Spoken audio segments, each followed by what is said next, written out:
Catus Maximus here. I'll end up doing a separate video about replacing the power cord, even though it's pretty straightforward.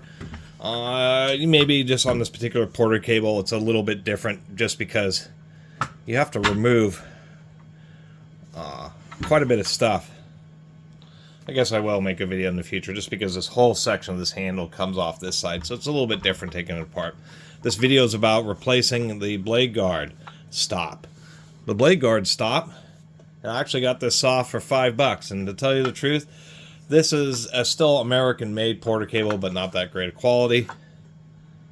I mean, porter cable SideWinder saws just weren't exactly the same robustness, say, as their routers or sanders, which is what they're really known for. This thing is, like, okay, what caught my attention, it is indeed a 15 amp, 5800 RPM, which is pretty standard. SideWinders aren't as geared as low as worm drive saws, but this happens to be a blade left. Most of these types of SideWinder saws, the blade's on the right, which is handy in many situations. But sometimes, and worm drive saws, it seems to be that the standard is the blade on the left. So finding a left-hand blade SideWinder saw, which is the motor's perpendicular to the blade, is actually not that common, and these do tend to be lighter weight. This is still relatively decent saw, and once again, that rare configuration. Got it for $5. Actually, at the garage sale, it was $15, and I was like, what's going on with the guard? The guards never come hit the shoe like that.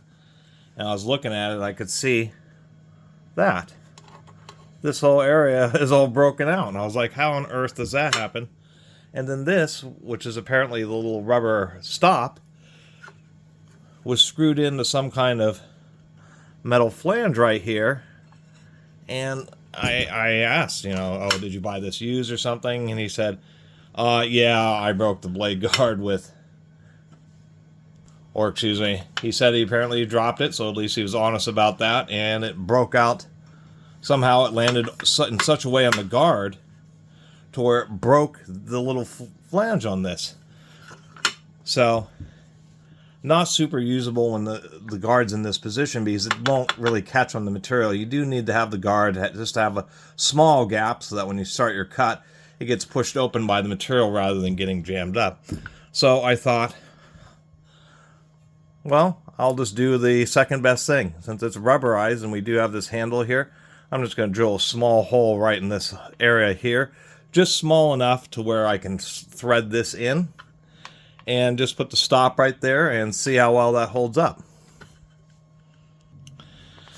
And if that ends up falling out or not working out, then there is quite an alternative, is there is quite a bit of space behind the guard to drill a hole all the way through and just put a long bolt with like a nuts on each side to hold it in place so it sticks out. And that will be a more robust configuration. But I'm just going to try doing this method. So as far as how far up I want it to go, I'm just going to put that hole kind of like right here like so. And that should just be just about perfect. So we'll go ahead and do that and see how this works out for me.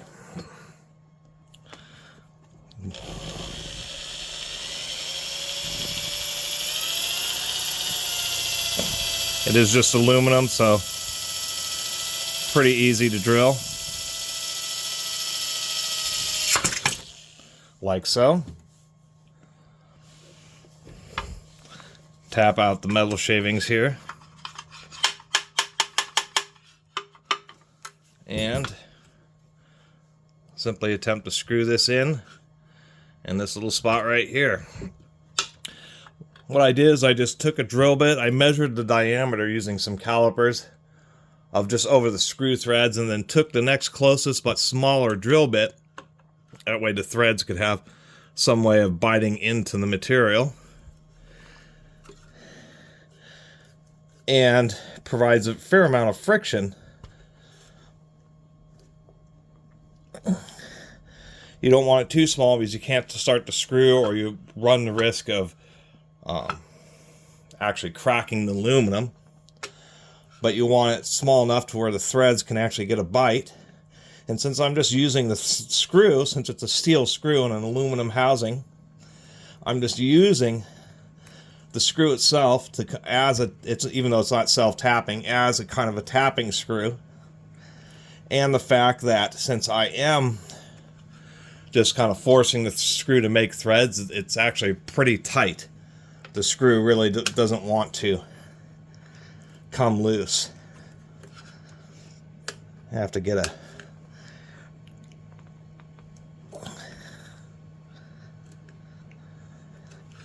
there we go. And that's all there is to it. Surprisingly enough, on many saws it can be fixed just this easy. This, even though it's now hitting on this plastic handle, it's down pretty low, so it's not as likely to break this portion because there's not enough leverage against it. And I still have good access to grabbing the lever manually. Toss the blade back on here.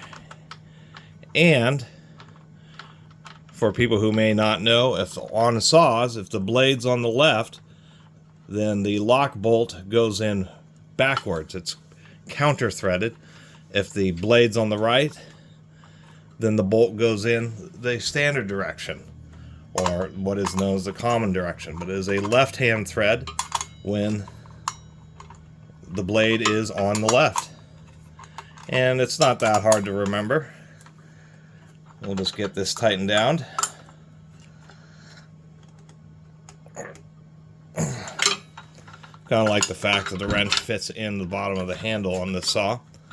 And there you go. Probably way too long for how simple a process it was. But now we have a guard, which is still... I could have probably drilled this hole a bit lower. That's probably the one mistake. But really, it's not that bad. The guard still does cover the vast majority of the blade, especially if you're setting it down, that type of thing. And what we have is a nice gap, so that when you are cutting material, it's able to push out of the way easily. And so that can be how easy it is to do this fix. And to tell you the truth, over the years, I've seen several saws where this has happened. Sometimes it's being dropped. Sometimes it's just repeated hits ends up causing the item to break, or the little stop to break. Anyway, thanks for watching.